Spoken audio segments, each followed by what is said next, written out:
तीन बेटियां क्यों पैदा हुई अपनी बीवी को बहाने से ये शख्स दरिया के किनारे लेकर गया और अपनी बीवी को कहने लगा कि मैं आप सब के लिए कुछ खाने पीने के लिए लेकर आता हूं।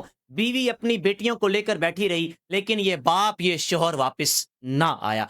फिर उसके बाद इस शख्स ने दूसरी शादी की। दूसरी शादी में से जब पहला बेटा पैदा हुआ, क्या इसका अंजाम हुआ, तफसीलात में आपसे शेयर करूंगा। इस वीडियो को आपने आखिर तक देखना है और राय का लाजमी इजहार करना है। जनाब अली, जनूबी पंजाब से इस शख्स का ताल्लुक है। इसने शादी की, बड़े अमीर खानदान से इसका ताल्लुक है, महल नुमा इसका घर है। शादी हुई, घर में नौकर वगैरह काम करते थे। बीवी को लेकर आया, बीवी हामला हुई तो खुशी से निहाल कि अल्लाह ताला ने मेरी सुन ली, अल्लाह ताला मुझे बाप का रुतबा देने जा रहा है। फिर जब जनाब अली डिलीवरी का वक्त करीब आया तो अल्लाह ताला ने दो खूबसूरत जुड़वा बेटियों से इस शख्स को नवाजा। जैसे ही बेटियां पैदा हुई तो अपनी बीवी से कहने लगा कि मैं तो चाहता था कोई वारिस आए, ये तुमने मुझे बेटियां दे दी, मेरा इनके साथ कैसे गुजारा होगा। मैं पहले ही अकेला अकेला हूं, मैं चाहता हूं कि मेरी जायदाद मेरे बेटों को जाए, तुमने मुझे बेटियां क्यों दे दी हैं। बेटियों की पैदाइश हुई और माँ तो अपनी बेटियों की कफालत करती रही, लेकिन मजाल है कि इस शख्स ने कभी मुड़कर अपनी बेटियों के साथ बात भी की हो। यानी सुबह से गया, शाम को घर आना, बेटियों के सर पर शफकत का हाथ नहीं रखना, बेटियों को प्यार नहीं करना। बेटियां अपने बाप के प्यार को तरस गईं, लेकिन इस बदबख्त आदमी ने अपनी बेटियों से ना मोहब्बत का इजहार किया, ना अपनी बेटियों के साथ खेल कूद करना, ना कहीं आउटिंग पे लेकर जाना। गम और गुस्सा सिर्फ ये था कि मेरे यहाँ बेटियां क्यों पैदा हुई। बेटियों की उम्र को 3 से 4 साल हो चुकी थी। अल्लाह ताला ने दोबारा इस खातून पर करम किया, एक मरतबा ये फिर हामला हो गई। और अब जब हामला हुई तो वो शख्स कहने लगा कि अगर अब की बार बेटा पैदा ना हुआ तो अंजाम बहुत बुरा होगा, तुम्हें मैं घर से निकाल दूंगा, यानी क्या कुछ कर दूंगा। बेटियों की हालत तुमने पहले देख ली है कि मैं उनको बुलाना गवारा नहीं करता, और अगर हाँ दोबारा बेटी आ गई तो अपना बंदोबस्त कर लेना। जनाब यार, ये खातून परेशान, महीना, 2 महीने, 3 महीने, 4 महीने इसी स्ट्रेस में, इसी परेशानी में। फिर शोहर की बात जो बार बार अपने जहन में आती थी, 5वें 6ठे महीने जाकर अकेली अपना अल्ट्रासाउंड करवाया, बच्चियों को स्कूल भेजा। डॉक्टर ने बताया कि अल्लाह ताला ने आप पर दोबारा करम किया है, आप एक और बेटी की माँ बनने वाली हैं।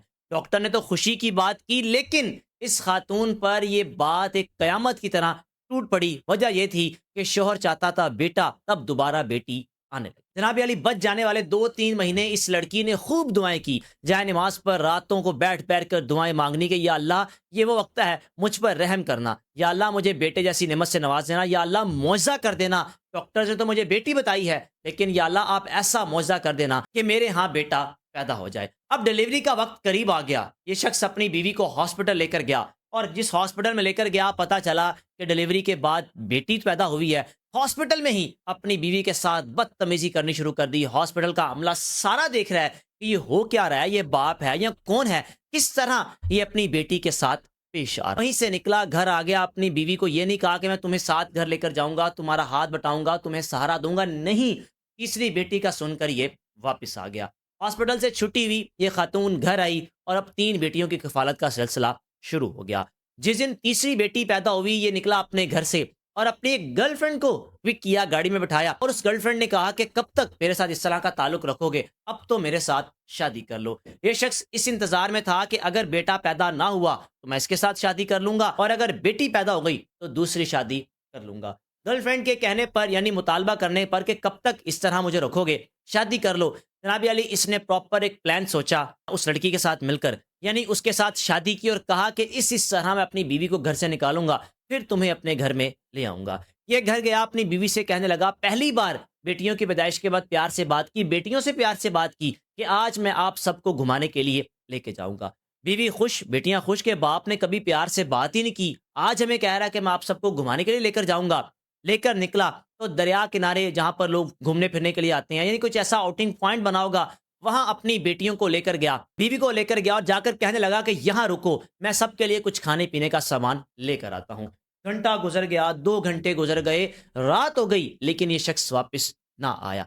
जनाब अली, इतने में एक बूढ़ा शख्स वहां से गुजर रहा था। उस बूढ़े शख्स ने देखा कि एक खातून, खूबसूरत खातून है, 3 बेटियां, बड़ी प्यारी बेटियां हैं, अपनी गोद में लेकर बैठी है। उनसे पूछा क्या हुआ, वो खातून बताने लगी कि मेरा शोहर यहाँ छोड़कर चला गया। गुस्सा उसको ये था कि मेरे यहाँ बेटियां क्यों पैदा हुई।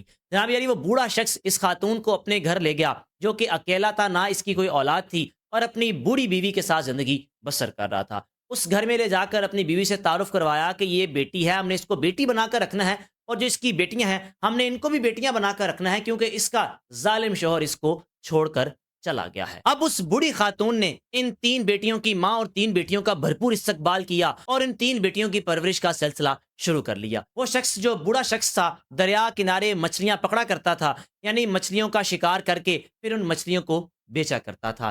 اس خاتون نے بھی جو کہ 3 بیٹیوں کی ماں تھی اس بوڑھے شخص کے ساتھ مل کر، جن کے گھر میں یہ موجود تھی ان کے ساتھ مل کر اس نے بھی جناب علی ان مچھلیوں کو بیچنے کا سلسلہ شروع کر لیا، یعنی گھر مچھلیاں لے کر آنی، صفائیاں وغیرہ کر کر پھر اس شخص نے مچھلیاں بیچنے چلے جایا کرنا۔ یوں گھر کا سلسلہ چلنا شروع ہو گیا اور اس خاتون نے گھر میں رہتے ہوئے سلائی بھی سیکھ لی کہ کسی طریقے سے میں نے اپنی بیٹیوں کی کفالت کرنی ہے اور اپنی بیٹیوں کو کسی مقام تک میں نے پہنچانا ہے۔ سلائی کر کر کے اپنی بیٹیوں کی پرورش کرتی رہی اور وہ بوڑھے میاں بیوی اس کا خیال رکھتے رہے، یعنی اس کو چھت پرووائڈ کی۔ ایک وقت وہ بھی آیا، ان دونوں بوڑھے میاں بیوی کا انتقال ہو گیا۔ اب یہ اس گھر میں اکیلی تھی، اس کی بیٹیاں بھی جوان ہو چکی تھی اور دونوں بیٹیاں میڈیکل کی تعلیم حاصل کر رہی تھی۔ اس کی خواہش تھی کہ میری بیٹیاں تعلیم حاصل کریں تو ڈاکٹر بنے تاکہ یہ کسی کا علاج معالجہ کر سکیں، یہ لوگوں کے کام آ سکیں، لوگوں کی خدمت کر سکیں۔ بیٹیاں ڈاکٹر بن گئی، تیسری بیٹی جو کہ بھی چھوٹی تھی وہ پڑھائی کر رہی تھی اور بڑی دونوں بیٹیاں ڈاکٹر بن گئی۔ جڑوا تھیں، اسی گھر میں رہتے ہوئے سلائی کر کے اپنی بچیوں کی کفالت کر رہی تھی۔ اب بچیوں نے ہاسپٹل جانا شروع کر دیا، یعنی پریکٹس کرنی شروع کر دی۔ ایک دن ہوا کیا، ان دونوں بیٹیوں کی ماں اپنی بیٹیوں کو ہاسپٹل ملنے کے لیے گئی تو بیٹیوں نے بتایا کہ ماں ہم بھی آتے ہیں آپ کو ملنے کے لیے، آپ ہمارے پاس آ جائیں، ایک پیشنٹ ہے ہم اس کو چیک کر رہے ہیں۔ ماں نے سوچا کہ میں بھی اپنی بیٹیوں کو دیکھوں کہ میری بیٹیاں کس طرح کسی کے ساتھ ٹریٹ کرتی ہیں، کیسے پیش آتی ہیں، کیسے کسی بیمار شخص کا علاج کرتی ہیں، ان کا رویہ کیسا ہوتا ہے، صرف اپنی بیٹیوں کو جج کرنے کے لیے۔ جب ہاسپٹل کے اس روم میں داخل ہوئی تو جناب علی بستر پر پڑا کو غیر شخص نہیں بلکہ ان بیٹیوں کا باپ تھا۔ بیٹیاں چونکہ بہت چھوٹی تھیں، کیا یاد ہونا کہ ہمارا باپ یہ ہے، لیکن اس خاتون کو یاد تھا کہ یہ کوئی اور نہیں بلکہ میرا شوہر ہے۔ جب یہ خاتون اندر داخل ہوئی تو وہ شخص بستر پر پڑا اس خاتون کو دیکھتا جا رہا ہے اور اچانک پوچھا کہ آپ یہاں پر کیسے؟ تو وہ خاتون بتانے لگی کہ یہ دونوں ڈاکٹرز لڑکیاں کوئی اور نہیں بلکہ تمہاری بیٹیاں ہیں اور میں ان کی ماں ہوں جن کو تم نے دریا کنارے چھوڑ دیا تھا اور آج یہ اس مقام تک ہیں۔ پھر خاتون نے پوچھا کہ تم یہاں پر کیسے ہو؟ وہ کہنے لگا کہ مجھے معاف کر دینا، ان بچیوں کی آہ لگ گئی، ان بچیوں کو میں نے پیار نہیں کیا، آج یہ میرا علاج کر رہی ہیں، تم نے ان کو پڑھایا لکھایا، میں نے بیٹے کے لیے جس خاتون کے ساتھ شادی کی بیٹا تو پیدا ہو گیا، لیکن بیٹے نے کیا ہوا کہ جوان ہو کر ساری دولت اپنے نام کر کے مجھے گھر سے نکال دیا اور اب میں در در کی ٹھوکریں کھا رہا ہوں۔ اس ویڈیو میں لیسن یہی ہے کہ بیٹیاں بوجھ نہیں ہوتی، اور ہاں ضروری نہیں کہ بیٹے ہی بڑھاپے میں آپ کا سہارا بنے۔ آپ کہیں بھی چلے جائیں آپ کو زیادہ تعداد ایسے لوگوں کی ملے گی جن والدین کا خیال زیادہ تر بیٹیاں رکھتی ہیں۔ بیٹے یا تو الگ ہو جاتے ہیں یا ماں باپ کو پوچھنا چھوڑ دیتے ہیں، لیکن بیٹیاں کبھی بھی اپنے والدین سے کنارہ نہیں کرتی۔ رائے کا لازمی اظہار کیجیے گا۔ میزبان کو اجازت دیجیے، اللہ حافظ۔